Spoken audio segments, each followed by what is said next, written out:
네, 문 대통령이 직접 언급한 사건 가운데 김학의 전 차관 성접대 의혹, 또 고 장자연 씨 죽음의 진실, 이 두 사건에 대한 검찰 진상조사단 활동 시한이 원래 이달 말까지입니다. 오늘 활동 시한을 2달 더 연장하는 방안이 사실상 확정됐습니다. 과연 검찰의 공식 재수사로까지 이어질 수 있을지 손영 기자가 짚어봤습니다. 검찰 과거사위원회는 전체 회의를 통해 별장 성접대 의혹과 고 장자연 씨 리스트 사건, 그리고 용산 참사 관련 의혹 등 3가지 사건에 한해 조사단의 재조사 기간을 2개월 더 연장하기로 했습니다. 법무부의 최종 승인 절차가 남아있지만 과거사위의 요청이 받아들여질 것으로 보입니다. 검찰 진상조사단이 2달 더 조사 시간을 벌었지만 여전히 강제 수사권은 없습니다.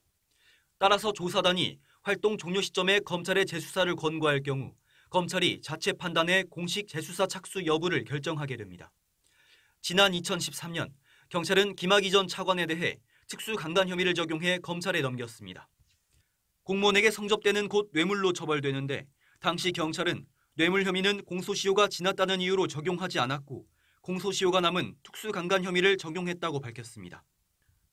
특수강간죄의 공소시효는 지난 2007년 10년에서 15년으로 늘었기 때문에 2007년 이후 발생한 범죄를 밝혀낸다면 처벌이 가능합니다.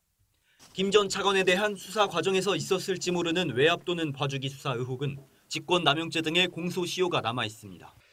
고 장자연 씨 리스트와 관련해선 접대 대상으로 지목된 조선일보 사주 일가와 최근 장 씨의 동료 배우 윤지호 씨가 지목했던 정치인, 그리고 접대를 강요한 혐의가 있는 당시 소속사 대표 등과 관련된 보강조사가 계속될 것으로 보입니다.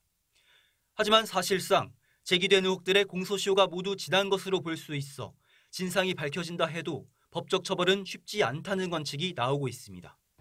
MBC 뉴스 손영입니다.